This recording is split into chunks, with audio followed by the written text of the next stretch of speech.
Hello everyone! Isang mapagpala at pabiyayang araw po ang aking pagbati sa bawat isa po sa atin. At isa na namang pagkakataon at panahon na tayo po ay muling magsama-sama. At ito po, meron akong tanong na gusto pong ibigay po sa inyo. Bakit kaya nahihirapang magmahal at magpatawad ang mga tao sa mundo? Ano sa palagay mo? Well, ito po ang tanong na bibigyan po natin ng tuon at tugon mismo ngayon. Dito yan sa ating programa.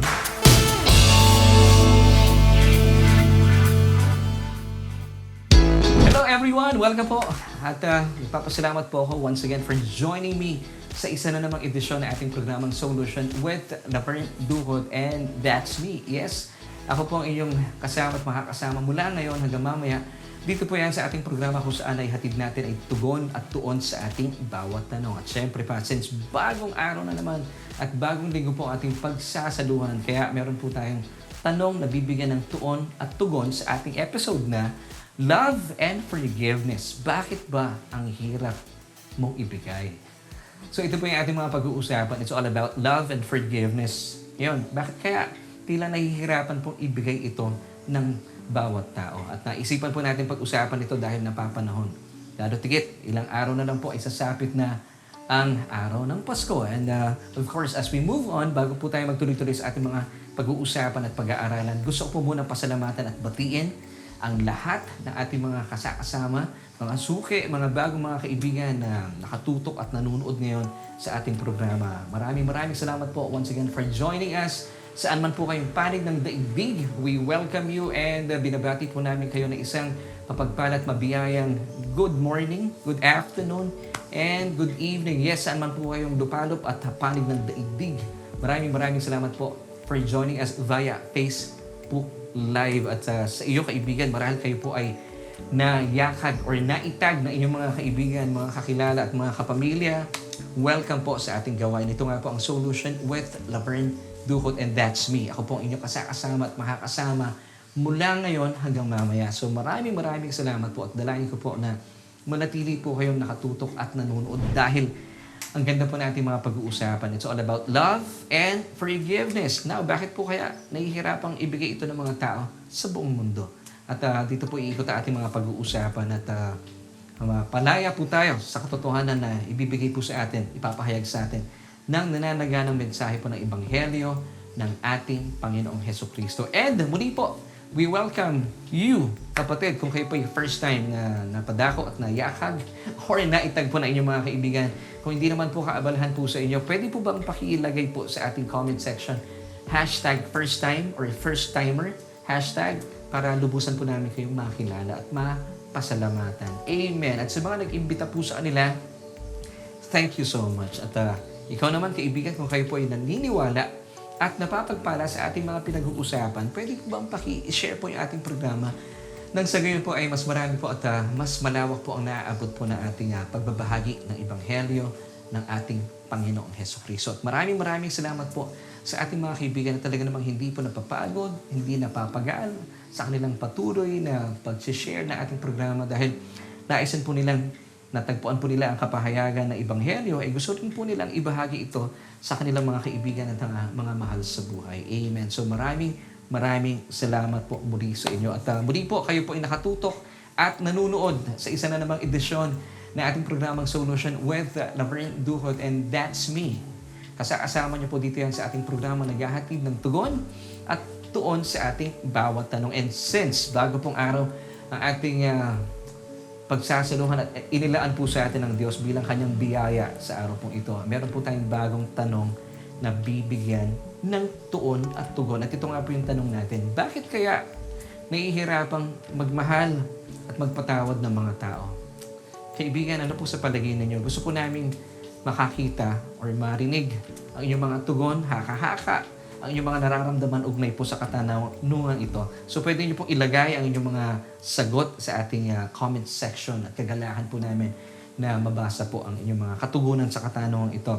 So kaibigan, ito po yung ating tanong na bibigyan ng tugon sa araw po ito. At hindi po lingid sa atin, ilang tulog na lang ay malapit na pong sumapit ang Pasko. Kung kayo po ay matutulog pa, so depende po sa inyo yan. Well, to be exact, I believe we still have 10 days before Christmas. Amen. So ilang tulog na lamang po talaga magpapasko na. At naalala ko lamang po na ako po ay medyo bata-bata pa. This was long time ago. Nung ito po ay mga panahon ako ay 8 taon or 10 taon, ay sabi ko sa sarili ko noon, tanong ko sa sarili ko noon, bakit tuwing Pasko lang tayo magbibigay ng pagmamahal sa ating kapwa? Dahil hindi niyo po na itatanong ay favorite ko po yung song ni Michael Jackson. Of course, di ba until today, pinapatugtog pa rin po ito. And every time na piniplay po yung song na ito, talagang naalala ko po yung aking kabataan. Yung Give Love on Christmas Day. Now, tanong ko po sa mami ko noon. Sabi ko sa kanya, bakit ganon? Na kapag tapos na ba yung araw ng Pasko, ang tao ba'y bumabalik na sa dati? Siya ba ay nagagalit na, mahirap na magpatawad, magkakaaway na naman ang mga tao dahil hirap sila magpatawad sa mga nagkasala sa kanila. And then sabi ng mami ko sa akin, bakit mo naman tinanong yan? Ba't mo naman sinabi na bumabalik ang mga tao sa dati? Wala na yung pagmamahalan, wala na yung kapatawaran. Kasi sabi ko sa kanya, mami, di ba yung song ni Michael Jackson, Give Love on Christmas Day? Sabi ko, bakit tuwing Pasko lang? Di ba? Ito lang yung song talaga eh. Well, alam niyo, tuwing sumasapit po talaga ang Pasko, naririnig natin yung mensahe ng about love and forgiveness sa lahat po ng mga station ID ng mga television networks and even po yung mga radio stations. Dito talaga umiikot ang mensahe ng Kapaskuhan. Well, the truth is, really, this is the message of Christmas. Love and forgiveness. Now, kagaya po nung tanong ko kanina, ito rin po bang tanong ninyo, bakit kaya tila tuwing Pasko lamang po tayo nagmamahal at malas po natin ating kapatawaran sa mga mahal natin sa buhay. Di ba? May mga reunions pa nagaganap eh. Sa mga pamilya, ang saya. Talaga namang pag-iibigan, pagmamahalan, pagbibigay ng regalo at kapatawaran. And then pagkatapos po ng season na ito, pagkatapos ng bagong taon, yun, magkakaaway na naman ng mga tao. Now, ano po yung kulang? Bakit tila po nagiging seasonal lang yung ating pagmamahal at pagbibigay ng kapatawaran sa ating mga mahal sa buhay at mga kaibigan? Ito po yung ating aalamin.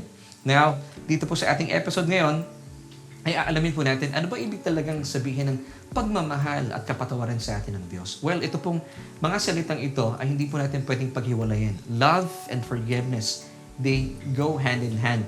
Because for us to understand yung sakdal na pagmamahal ng Diyos, ang sakdal na pagmamahal ng Diyos, napakapangyarihan po nito. According to 1 John 4:18, kapag ito po ay naging sakdal at na-establish po sa sino man na nananampalataya sa Panginoong Jesus, anumang takot ay mapapawi kapag kayo po ay naitatag sa sakdal na pagmamahal sa atin ng Diyos. So ito po ay ang sakdal na pagmamahal sa atin ng Diyos, ito po ay ang deklarasyon na ikaw ay pinatawad na niya mula sa iyong mga kasalanan. Pag sinabi natin kapatawaran, ito po yung pagtanggal ng kasalanan. Bagaman, marami po sa ating mga kababayan and of course, many Christians at large today, ang mensahe po sa kanila ng Pasko, akala po ng marami, it's all about love and forgiveness, na sila po yung magbibigay. Ito po yung magmumula sa kanila, na sila po ay magmamahal sa tao at papatawarin po nila ang mga taong nagkasala sa kanila, even po yung kanilang mga sarili-sarili. Well, it sounds good, di ba? Pangkaraniwan, ito po ang napapakinggan natin sa mga interviews ng mga artista, pag pinag-uusapan po ang Kapaskuhan, it's all about love and forgiveness. But the truth is, ang mensahe po ng Pasko, hindi po yung ating pagmamahal at kapatawaran ilalagak sa ating kapwa at sa ating mga sarili. Ang pinakaugat po, ang pinakamensahe po ng Kapaskuhan ay ang dahilan kung bakit po ibinigay ng Diyos ang kanyang bugtong na anak sa krus ng Kalbaryo. Ang kanya pong bugtong na anak ay nilayo niyang isilang upang magdusa at mamatay para po pagbayaran ng ating mga kasalanan. At hindi po natapos dito.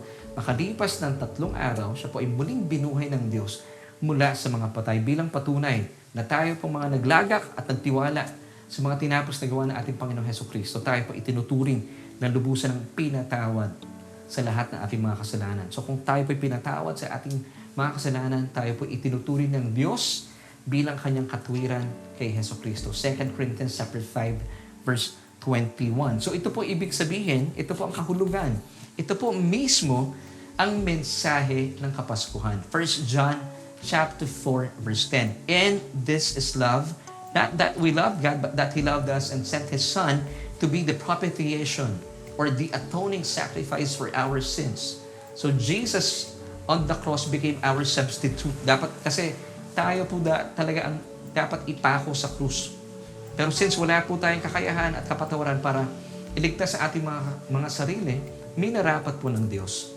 Dahil po sa kanyang pagmamahal, ay ibinigay po ang kanyang bugtong na anak upang magdusa at mamatay alang-alang sa ating mga kasalanan. He became our substitute propitiation or atoning sacrifice. Have you noticed this in this passage, 1 John 4:10, yung pong word dito na love, it's in past tense, loved. Ibig sabihin, ito po ay manifestation ng krus, kung saan ay katotohanan, ang katunayan na tayo po ay minamahal ng Diyos, kung saan ay ibinigay niya po ang kanyang bugtong na anak upang magdusa alang-alang sa atin. Hindi ba? Nakakatuwa po yun. Bagaman marami po sa mga tao sa ngayon hindi po ito nauunawaan. Pero praise God, kayo po ay nanonood ngayon para po maunawaan po natin na ito pala ang ibig sabihin talaga ng Kapaskuhan.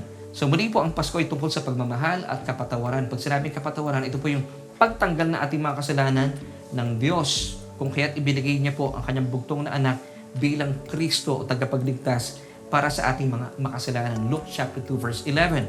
For there is born to you this day in the city of David a Savior who is Christ the Lord. So muli po, para lubusan natin maunawaan ang salitang pagmamahal, para po maintindihan ng bawat tao. Kasi pangkaraniwan sinasabi natin, mahal ka ng Diyos. Ngayon, para maunawaan po ng tao, paano kung minahal ng Diyos? Ibig sabihin, pinatawad na ang lahat ng iyong mga kasalanan.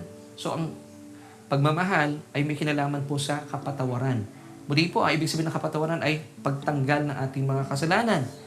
John 3:16 until 17. I believe you know this verse, pero basahin po natin. For God so loved the world that He gave His only begotten Son, that whoever believes in Him should not perish but have everlasting life. Sundan pa po natin sa verse 17. For God did not send His Son into the world to condemn the world, but that the world through Him might be saved.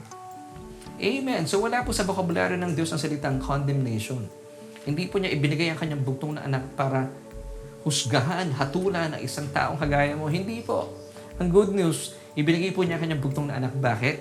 Para po sa kaligtasan or salvation ng bawat isang mananampalataya sa kanyang bugtong na anak na si Kristo. So wala po sa bokabularyo ng Diyos ang salitang condemnation but salvation. Now, sundan pa po natin ng 2 Corinthians chapter 5 verse 19, mga kapatid. This is really awesome and this is good news. That is that God was in Christ reconciling the world to Himself, not counting people's sins against them, but canceling them. And God has committed to us the message of reconciliation. That is restoration to favor with God. So mga kapatid, this is good news. Ang Diyos po, wala nang problema laban sa iyo. Kaya nga po sabi ng talata, that God was in Christ reconciling Himself to you. So matagal na po siya naghihintay sa inyo na lumapit po kayo sa Kanya. At ipinapaalam niya po sa inyo sa pamamagitan po ng Kanyang tagapagpahayag, ang inyo pong lingkod, na hindi po magagalit sa inyo ang Diyos. Hindi po galit sa inyo ang Diyos. Because this is the main clause of the New Covenant. Ito po ang dahilan kung bakit po niya ibinigay sa mundo ang kanyang bugtong na anak. According to Hebrews 8 verse 12, sabi po ng talata, for I will be merciful to their unrighteousness and their sins and their iniquities. Sabi ng Diyos, I will remember no more. Now, let's make this personal. Hebrews 8 verse 12, for I will be merciful to your unrighteousness. Sabi ng Diyos, and your sins and your lawless deeds or iniquities. Minsan pa sabi ng Diyos, I will remember no more. So talagang He is in the business of forgive and forget.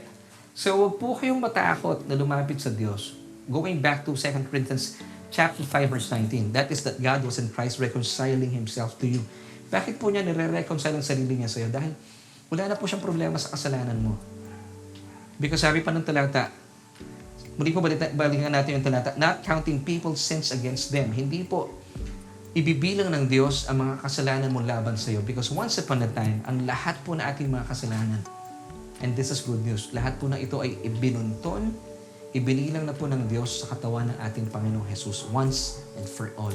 At ito po ay lubusan pong inabsorb, ni-receive, tinanggap ng buong puso ng ating Panginoong Jesus. And that's why He said, it is finished. So ito po, sa krus ng Kalbaryo, bilang kordero ng Diyos, Kanya pong nilinis at inalis ang kasalanan ng sanlibutan. Siyang naglagak ng pananampalataya sa mga tinapos na gawa ng Kanyang bugtong na anak na si Kristo. So mga kapatid, ang pagmamahal po ng Diyos para sa atin, para lubusan po nating maunawaan. Huwag po kayong lalayo sa Diyos. lumapit po kayo dahil hindi po galit sa inyo ang Diyos. At huwag po kayo mag-alala. Muli po, 2 Corinthians 5 verse 19. Hindi po niya ibibilang. Wow, di ba? Ang inyong mga kasalanan laban sa iyo dahil once upon a time, 2,000 years ago, ibinilang na po ang lahat ng ating mga kasalanan. Ibinunto na niya doon sa katawan ni Kristo, which He did not deserve. So that today, we receive all the blessings and the favors which we do not deserve. Ang tawag po dito ay biyaya. So, mga kapatid, ito po ang deklarasyon at manifestation ng pagmamahal sa iyo ng Diyos. Ang kanyang kapatawaran. Ibig sabihin, tinanggal na ang lahat ng iyong mga kasalanan. So ito po ay mararanasan po ng mga taong naglagak ng kanyang pananampalataya sa kanyang bugtong na anak na si Kristo. So marami pong tao sa ngayon ang hindi po alam ang mabuting balitang ito. Kaya po maraming tao sa ngayon nagkakasakit. Alam niyo po ba na meron pong isang study sa Estados Unidos? Kaya daw po marami pong mga tao nagkakaroon po ng cancer. Ito po ay pag-aaral sa kanilang bansa. Dahil daw po sa unforgiveness. Marami pong tao sa ngayon, hindi po nila alam na ang kapatawaran po ng Diyos, ang deklarasyon ng kanyang pagmamahal, ay inilaan na po niya ang kapatawaran niya sa lahat ng tao. Pero hindi po ito alam na maraming tao sa panahon sa ngayon. Kaya naman po meron tayong programa kung saan ay ipinapaalam at ipinapahayag po natin ang katotohanan ito. Now, going back po sa ating ibinabahagi ko po sa inyo na marami pong tao sa ngayon sa Estados Unidos, based po sa kanilang studies, kaya pala maraming may cancer. Ang isa po sa mga dahilan po nito dahil ang mga tao po ay meron silang unforgiving heart. Hindi po sila nagpapatawad. Bakit? Dahil hindi po nila alam na sila po ay lubusan ng pinatawad ng Diyos. Now, bakit po kayo nagkakaroon po ng karamdaman ng mga taong meron pong unforgiving heart? Meron pong grudges, may bitterness. Alam niyo kung bakit? Because we were created to be loved, for love, and to be loved. Kung naalala niyo po yung ating episode na pinag-usapan sa ating programa. Now, anything po na wala pong kinalaman sa pagmamahal, ito po ay alien sa ating sistema. Kagaya po ng mga grudges and bitterness. Hindi po ito tinatanggap na ating sistema. Kaya po maraming tao sa ngayon, sumasakit ng ulo, inaatake sa puso, nagagalit, at nagmamanifest po ang kanilang karamdaman sa kanilang mga katawan. May cancer, lagi pong may sakit sa puso, may alta presyon. Sana tama ako nasabi yun. No? Because meron pong alien na pinapapasok po at ine-entertain po ang kanilang sistema. Grudges, bitterness, pain. Parang ganito po yan. Halimbawa, meron kayong salubsob. Alam niyo po yun na nasagi kayo sa isang kahoy na nakausli. Napasok po yung balat ng kahoy. Diba? Ito po yung mananatili sa inyo for ilang oras marahil or araw. Mapapansin niyo po, diba? Ito po yung nangingitim sa simula and then namamaga. At kung tuloy-tuloy po itong mananatili sa inyong balat, magkakaroon po kayo ng infeksyon. Bakit? Dahil yung pong kahoy na naging dahilan kung ba't kayo nasa lubsob, ito po ay hindi po bahagi ng inyong katawan. Alien po ito. So hindi po ito tinatanggap ng inyong sistema. Ano pong naging resulta? Infeksyon. Ganun din po tayo. Kapag tayo po inangkin po natin ang kawalan ng kapatawaran, dahil hindi nga natin alam ang katotohanan na pinatawad na pala tayo ng Diyos. At ito po ang kanyang ang manifestation ng kanyang pagmamahal po sa atin. Kaya naman, tinatanggap natin ang mga grudges, ang sakit, ang pait o bitterness ng buhay. Na ngayon, hindi po ito bahagi ng ating sistema because once again, we were created for love, to love, and to be loved. So, hindi po ito tatanggapin ng ating sistema. Magkakaroon po talaga tayo ng karamdaman. Magmamanifest po ito. Masakit ang ulo mo, may alta pressure ka, may cancer ka. So, hindi po ito malusog bilang mga individual at bilang mga mananampalataya. At gayon din po, di ba? Kapag ang isang sasakyan, ang kanyang nilalagay dapat ay gasolina, nilagyan mo ng krudo, hindi po aandar yan. At hindi lamang aandar yan, masisira din po yung makina. Bakit? Hindi po siya nilikha na pang krudo, nilikha siya sa gasolina.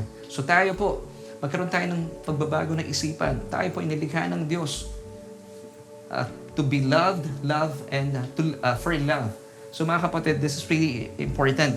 So, ang katotohanan mga kapatid, ang Kapaskuhan talaga, mensahe ng Kapaskuhan, once again, it's about love and forgiveness ng Diyos. Kaya nga po ibinigay niya ang kanyang bugtong na anak para sa atin at para lubusan po nating maunawaan. So ito po ay ang pag-ibig at pagmamahal ng Diyos at ang katotohanan po, ang deklarasyon ay ang kanyang kapatawaran na inilagak na po sa atin. Pero ang katotohanan, hindi po ito ganap at lubusang naiintindihan at nauunawaan po ng marami sa atin.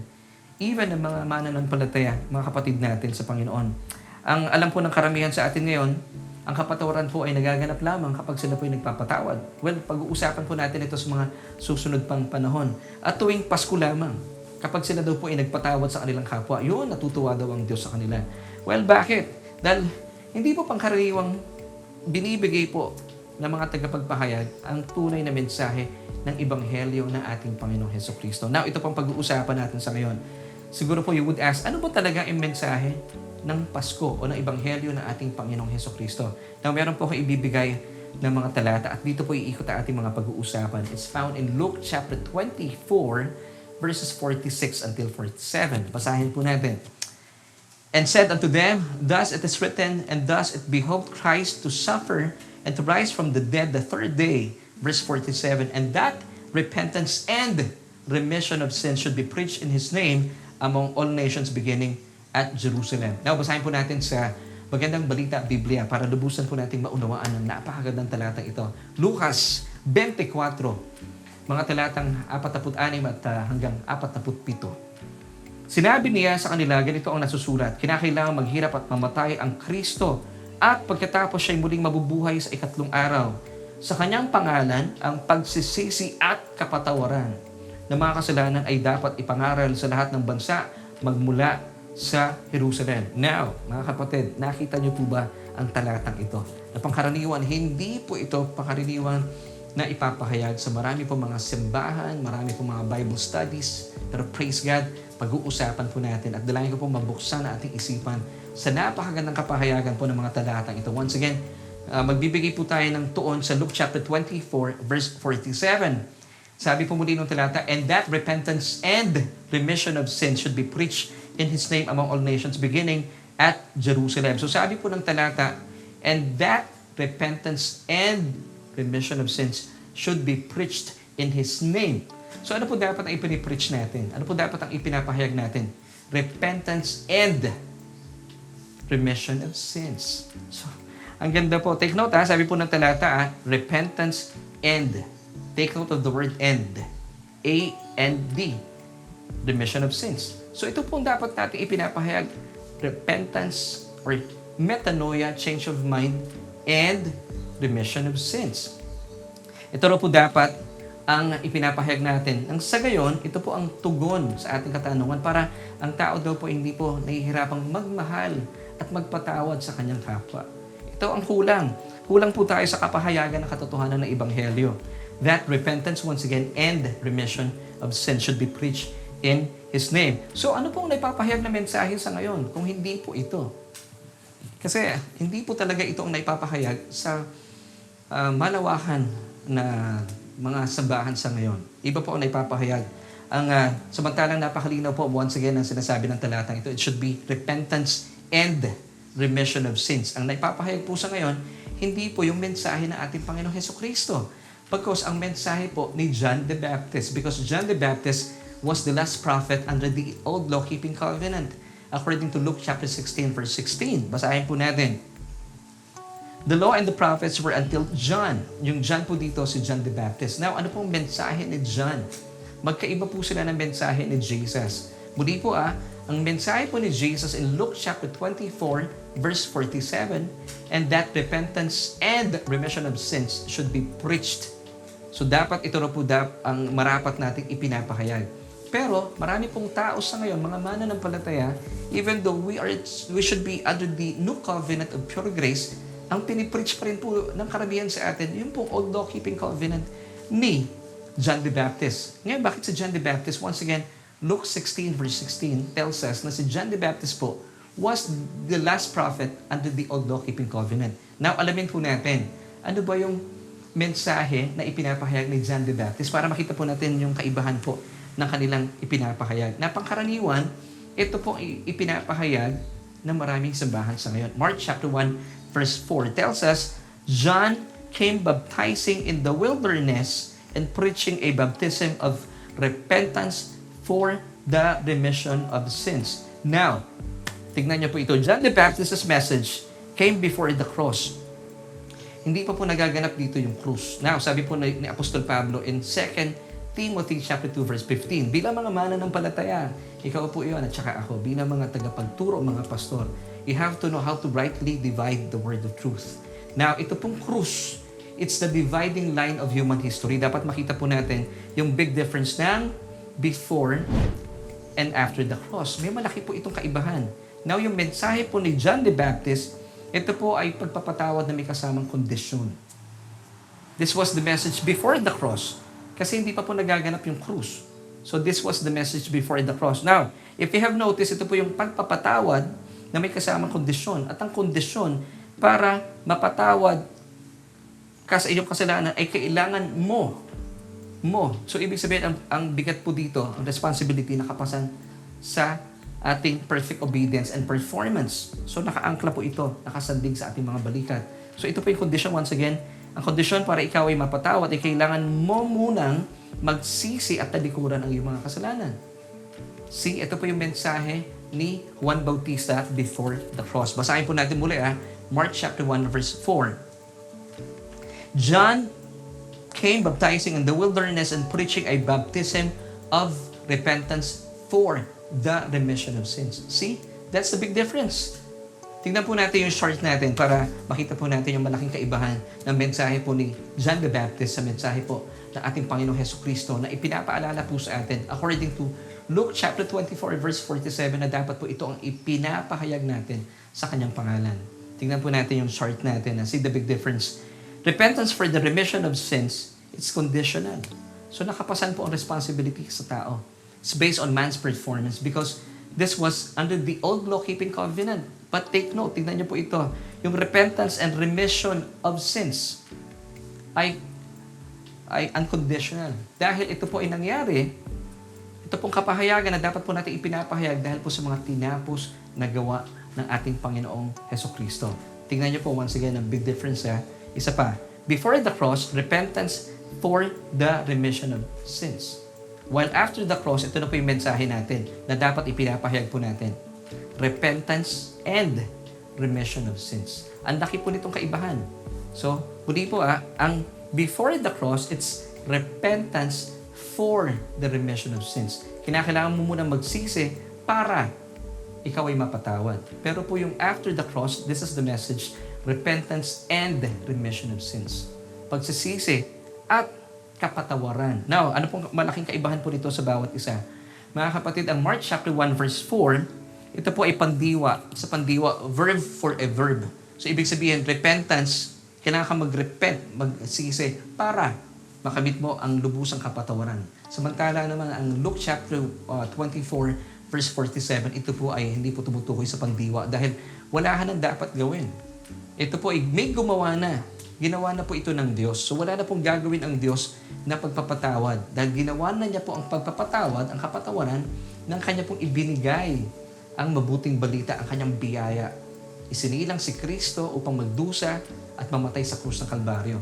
So ito po, inilaan na po niya sa atin ang kapatawaran.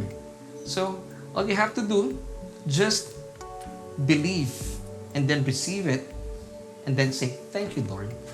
Ito po malaking kaibahan. So ang sinasabi po ng Panginoong Jesus sa Luke 24 verse 47, mula ngayon, ang remission of sins ay hindi na po bagay na ginagawa pa ng Diyos. Hindi na. Tapos na po itong ginawa ng Diyos doon sa krus ng Kalbaryo. At ito po ang dapat nating ipinapahayag bilang mga tagapagpahayag ng salita ng Diyos. Kagaya mo, kung kayo po'y pastor. Itong sabi ni Jesus, that repentance and remission of sins, hindi po sinasabing for, hindi po conditional. Unconditional po ito. Repentance and remission of sins. Wow. So, kung ang remission of sins po ay naganap na, gaya ng sinasabi natin kanina pa, o yung pag sinabi natin remission of sins, pagtanggal ng kasalanan, ay naganap na at ginawa na po ng Diyos, kailan po ito nangyari? Well, the answer is simple. This happened 2,000 years ago. Alam niyo po ito. Doon po sa krus ng Kalbaryo. So, ito pang napakaganda pong paalala po sa atin. Kung maalala niyo po na si Jesus po doon sa upper room, nagsagawa po sila ng huling hapunan o yung kanilang Holy Communion kasama po ng kanyang mga disipulo, isinagawa po nila itong kanilang huling hapunan in Matthew chapter 26 verse 28. Ano pong sabi dito ni Jesus? Hawak po niya yung saro. For this is my blood of the new covenant which is shed for many. Now, what's the purpose? For the remission of sins. Now, this happened before the cross. Ilang oras na lamang po, siya ay ilalagay na sa krus para magdusa at mamatay alang-alang sa ating mga kasalanan. Muli po sabi ni Jesus, hawak niya po yung saro. For this is my blood of the new covenant, which is shed for many. Now, what's the purpose? For the remission of sins. Now, on the cross, He perfected itong pakay at kalooban ng Diyos Ama sa Kanya. And that's why He said, it is finished. Bakit? Lahat po ng ating mga kasalanan will already been remitted on the cross. Lahat po na ito itinanggal na po sa kanilang mga naglagak ng kanilang pananampalataya sa mga ginawa po ng ating Panginoong Jesus sa krus ng Kalbaryo. Now, ang forgiveness po o kapatawaran sa ilalim ng New Covenant of pure grace, it was established upon the death of Christ on the cross. So ito po ay nagkaroon po ng kapangyarihan nung namatay po ang ating Panginoong Jesus sa krus ng Kalbaryo. So ito po ay, ibig sabihin, ito po ay isang kaloob. Hindi po ito isang bagay na ginagawa po natin. Hindi po ito kagaya ng old law-keeping covenant that you have to do something. Kailangan mo munang magsisi para makamit po ang kapatawaran. Hindi po ito verb. This is a noun. Now, ito pong kaganapan sa krus ng Kalbaryo ay isang kaloob. Now, ano pong ginagawa natin sa kaloob? Another term for kaloob is regalo or gift. Ito po ay bunga ng kanyang biyaya or grace. Sa wikang Griego, ang grace ay charis, also a gift. So, pag merong regalo, ay ito po ay tinatanggap, di ba? Pinapaniwala ng tinatanggap dahil po yung kapatawaran, hindi po ito bagay na ginawa po natin or ginagawa at gagawin pa natin. Kaya nga po, di ba, hindi tayo sumasang-ayon sa mga penitensya kasi marami po sa mga kababayan natin sa ngayon ang paniniwala nila para patawarin sila ng Diyos, dapat sila magpenitensya, sakta na kanilang mga sarili. Hindi po ito ang sistema ng Diyos. Ayaw po ng Diyos ito. Ngayon, kung gagawin niyo po ito, you are negating the finished work of Christ on the cross. Binabaliwala mo ang pagdurusa ng ating Panginoong Jesus at ang kanyang kamatayan sa krus ng Kalbaryo. Ibig sabihin, hindi mo kinikilala ang pahay ng Diyos kung bakit niya ibinigay ang kanyang bugtong na anak sa krus ng Kalbaryo. So muli po, ang forgiveness o kapatawaran sa ilalim ng New Covenant of pure grace, it was established upon the death of Christ on the cross. Ito po ay isang kaloob na dapat po nating pinapaniwalaan. Ngayon, kung ito po ay pinaniwalaan mo, at kaloob, ano pong ginagawa sa regalo o kaloob o sa gift? Tinatanggap, di ba? And then you say, thank you. So, ibig sabihin, ito po isang kaloob na ibinigay na po sa atin. Ibig sabihin, available na. Amen. Hindi po ito bunga na ating mga ginagawa, at gagawin pa sa hinaharap. Ang kaloob po na ito ay tinatanggap lamang sa pamagitan po ng repentance. Or, what is repentance? Metanoia. In Greek, it means change of mind. Gaya po nito, panahon natin sa ngayon, nagkakaroon po tayo ng metanoia. Dati ang akala natin, yung gospel, it's repentance for the remission of sins. Now, nagkakaroon po ng pagbabago ng isipan. Hindi pala dapat ito ang ipinapahayag natin. Hindi yung mensahe ni John the Baptist. It should be the message of Jesus Christ in Luke chapter 24, verse 47. Repentance and remission of sins. Ito pala yung gospel. So ano po nangyayari dito ngayon? Repentance, metanoia, change of mind. So ngayon po, naniniwala na tayo, kaya tayo, minamahal ng Diyos, ay dahil laan na po ang kapatawaran. At dahil po laan na po ito, naniniwala tayo sa mga tinapos na gawa ng ating Panginoong Hesukristo. This is repentance. Inaangkin po natin, pinaniniwalaan po natin, na ako po ay, ikaw ay lubusan ng pinatawad ng Diyos. Inaangkin mo ito at pinapasalamatan mo sa Panginoon. Di ba? At ito po ay nagbibigay po ng kagalakan sa Diyos. Ephesians chapter 1 verse 7 tells us, in Him we have redemption through His blood, the forgiveness of sins according to the riches of His grace. Now, ito po ang ating solution for tonight. Once again, sabi po ng passage, in Jesus, yung Him po dito is Jesus. In Jesus, we have redemption. How did this happen? Through repentance? Hindi po. Marami pong tao sa kayo naniniwala sila po'y pinatawad ng Diyos through repentance. Hindi po. Tayo po'y pinatawad through Jesus' precious blood. Sabi po ng talata, Ephesians 1 verse 7, in Him we have redemption through His blood.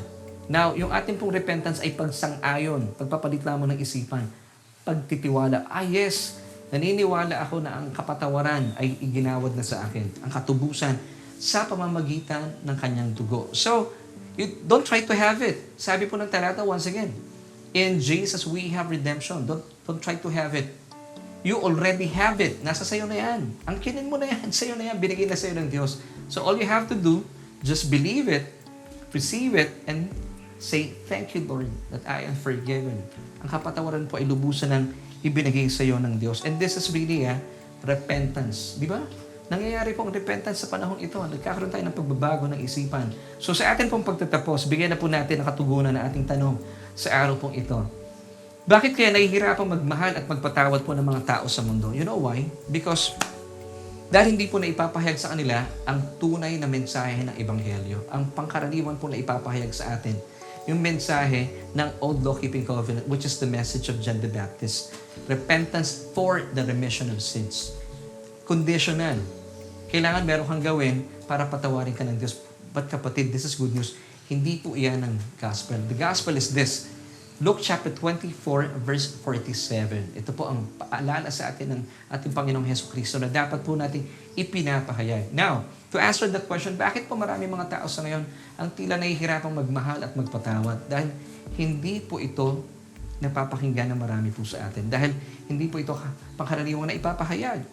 Bakit? Dahil ang tao po sa ngayon, even though nasa ilalim po tayo ng New Covenant of pure grace, pero ang mindset pa rin po natin nasa Old Law-Keeping Covenant. Pero praise God, dahil naniniwala po ako, ito po ay nilayon mo, minabuti mo makinig sa ating programa at natututo po tayo, nagkakaroon ng pagpapalit ng isipan, repentance is now happening, or metanoia, nakikita po natin yung big difference. Ngayon, dahil nauunawaan po natin ang mensahe ng Ebanghelyo, at ito nga po yung mensahe na dapat po natin ipinapahayag, na dapat po napapakinggan ng maraming tao, repentance and remission of sin. So, ibig sabihin, ito po ay ibinigay na ng Diyos sa atin ang lubusan niyang kapatawaran. Kaya po mali yung lagi natin napapakinggan before, di ba? Laging sinasabi ng ibang tao na lumapit ka sa Diyos para patawarin ka niya. Hindi po. Lumapit ka sa Diyos dahil available na ang kapatawaran. Magkaiba po yung ibig sabihin ng repentance for the remission of sins sa repentance and the remission of sins. Magkaiba po yun. So, ibig sabihin, lumapit po tayo sa Diyos dahil available na po. Nakalaan na po ang kanyang kapatawaran para sa inyo. All you have to do is believe, receive, and then say, thank you. Panginoon, thank you that I am forgiven. Ang hinihingi lamang po ng Diyos sa iyo, manampalataya ka sa kanyang bugtong na anak. Na ito po'y kanyang ibinigay, isinilang, upang magdusa at mamatay alang-alang sa ating mga kasalanan. So muli po, ano nga uli ang mensahe po ng Ebanghelyo? Hindi po yung message ni John the Baptist. Hindi po yung remission for the repentance for the remission of sins. It should be repentance and remission of sins. So available na po ang katotohanan ito. Basahin po natin ang buo, Luke chapter 24, verse 47. And that repentance and remission of sins should be preached in His name among all nations, beginning at Jerusalem. Buti na lang, kapatid. At napapakinggan mo na ang mensahe ito ngayon. Kaya naman, hindi na mahirap para sa iyo ang magmahal. Diba? Dahil alam mong, meron pong nagmamahal sa iyo na isang Diyos sa talaga namang mahal ka sa Kanya. At dahil alam mong mahal na mahal ka ng Diyos, alam mo ibig sabihin ng Kanyang pagmamahal, ay ginawad niya sa iyo ang Kanyang kapatawaran sa pamamagitan po ng Kanyang bugtong na anak na si Kristo. So dahil dito, alam mo ang katotohanan ito. Diba? Damang-damang mo ang Kanyang kapatawaran, ang Kanya pong ibinigay, ang Kanyang bugtong na anak. Now, all you have to do, manampalataya po tayo. At ito nga po yung naganap na nung tayo po ay tumugon sa paanyaya sa atin ng Diyos. Kaya po bilang mga mananampalataya, hindi na po tayo nahihirapan. Kapag alam po natin ang katotohanan ito, ang mensahe po ng Luke chapter 24, verse 47, hindi po ang Mark chapter 1, verse 4, hindi po yung mensahe na ipinapahayag ni John the Baptist, but the message of the gospel, which is about Christ and His finished work on the cross. Ito po ay sinabi po ng Panginoong Jesus sa kanyang mga disipulo, sa atin, sa ating mga kanyang matetes, mga mag-aaral. Remember? Repentance and remission of sin should be preached. Ito po dapat ang ating ipinapahayag. At kapag malinaw po sa atin ang mga katotohanan ito, pansinin mo, hindi ka na nahihirapang magmahal at magpatawad sa iyong kapwa. Dahil sabi nga po ng kasabihan, forgiven people, forgive. Love people, love people. Dahil alam mong, mahal na mahal ka ng Diyos, hindi po mahirap sa'yo para magmahal din ng tao. Believe in 1 John 4:19, we love because He first loved us. At ang kanya pong pagmamahal, once again, translated as forgiveness. Ngayon, alam po natin ang katotohanan ito. That's why, alam mong ikaw ay may nagmamahal sa'yo, kaya hindi ka nahihirapang magmahal. Love people, love people. Alam mong ikaw ay lubusan ng pinatawad, kaya naman hindi po kayo hirap na hirap magpatawad sa sino man nagkakasala po sa inyo. Because forgiven people, forgive people. Amen. So ito po ang susi talaga na dapat napapakinggan po natin ang tunay na ebanghelyo. Now, bilang pagtatapos, bakit po maraming tao sa ngayon ay nahihirapang magmahal at magpatawad dahil hindi po nila napapakinggan ang tunay na ebanghelyo, which is Luke chapter 24, verse 47. Pero praise God, hindi ka na mahihirapang magmahal ngayon at magpatawad dahil napakinggan mo na ang tunay na ebanghelyo. That repentance and remission of sins should be preached. At ito nga po ang ating ipapahayag bilang mga mananampalataya. Sa gayon, mga mahal din po natin sa buhay ay hindi po mahirapang magmahal at magpatawad sa sinumang nagkakasala po sa kanila. Amen. So maraming salamat po for joining me sa ating pong Bible study. Dito yan sa ating programang Solution with Laverne Duhot. And this time, nais ko po kayong imbitahan. Gaya po na aking paanyaya kanina, na sadyang napakabuti po ng Diyos. Iniimbitahan po kayo ng Diyos. Siya po ay naghihintay na tumugon sa inyong sa kanyang paanyaya. Diba? Gaya po na sinasabi natin kanina, 2 Corinthians chapter 5, verse 19, that is that God was in Christ reconciling Himself to you. Wala pong galit sa inyo ang Diyos. So lumapit po kayo sa Kanya at wag po kayong mag-alala dahil kailanman hindi na po ibibilang ng Diyos ang inyong mga kasalanan laban sa inyo. Alam mo kung bakit? Minsan pa, gaya po ng sinabi ko kanina, ibinilang na po ng Diyos, ibinuntun na po ng Diyos ang ating mga kasalanan sa katawan ng kanyang bugtong na anak. So wala na po siyang dahilan. Wala na siyang pwedeng ibuntun at ibilang na kasalanan laban sa iyo. So wala nang dahilan para lumayo ka sa Diyos. Lumapit na po kayo. Now, ang paglapit po ay ganito lamang. Ayon po sa Romans chapter 10 verse 9, that if we confess with our mouth the Lord Jesus Christ, kung atin po ipapahayag ng ating mga labi at sumasang-ayon po tayo, sa katotohanan, wala po tayong kakayahang iligtas sa ating mga sarili. Pagkos kinakailangan po natin si Kristo bilang ating Panginoon at tagapagligtas at maniwala po tayo sa ating puso na siya po ay nabuhay na maguli mula sa mga patay. Ikaw ay maliligtas. So ang gagawin po natin, mananalangin po ako. Akuin po ninyo bilang inyong panalangin na aking panalangin bilang pagtanggap at pagkilala kay Kristo bilang iyong Panginoon at tagapagligtas. So lahat po na aking babanggitin, bigkasin nyo rin po. Let's pray. Panginoong Jesus, sige po, bigkasin niyo po ito. Panginoong Jesus, kinikilala ko ang aking sarili na walang kakayahan. Hiwalay po sa inyo. Kinikilala ko po na ako'y isang makasalanan at nangangailangan ng isang tagapagligtas. Tinatanggap kita simula po sa oras na ito bilang aking Panginoon at sariling tagapagligtas. At naniniwala po ako na lubusan po ninyong pinagdusahan na ang lahat na aking mga kasalanan. Kaya naman, inaangking ko po, O Diyos, ang inyong kapatawaran na noon pa man ay inilagak na sa akin. Salamat, O Diyos, sa kapatawarang ito at sa buhay na walang hanggan. At salamat din po ng aking pangalan ay nakasulat na sa aklat ng buhay. Amen. Kaibigan, kung kayo po ay nanalangin ng panalangin ito, praise God, purihin po ang Panginoon. Napakaganda po ng inyong ginawa.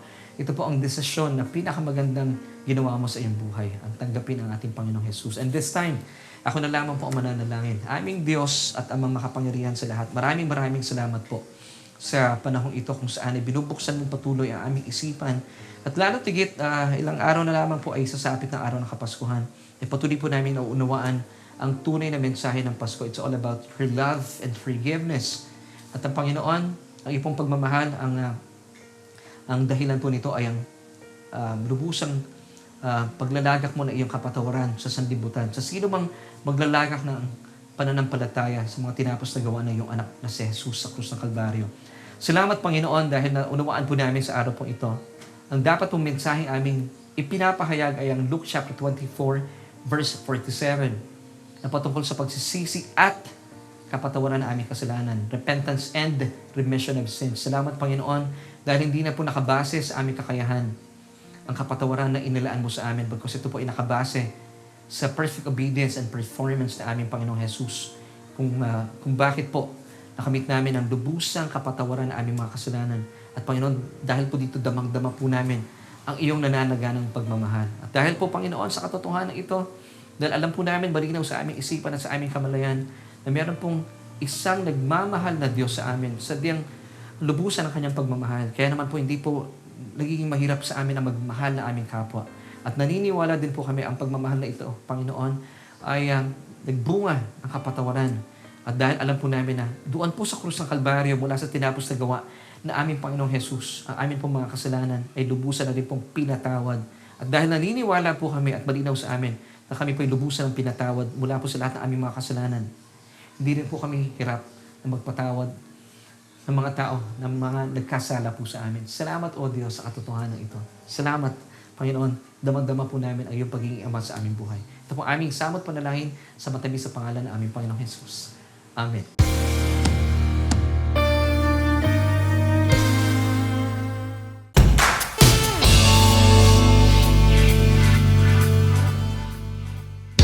Kaibigan, maraming salamat po for joining me sa ating programa ngayong araw po ito. At muli po ay nagpapasalamat ako for joining me dito sa Solution with Laverne Ducot, and that's me. At bukas po ipagpapatuloy natin ang mayamang pag-aaral ng salita ng Diyos. Kaya manatili lamang po kayo na manood at magyayapa ng iyong mga kaibigan. Pag-uusapan po natin about forgiveness, about God's love and forgiveness. At bukas po ipagpapatuloy po natin yan.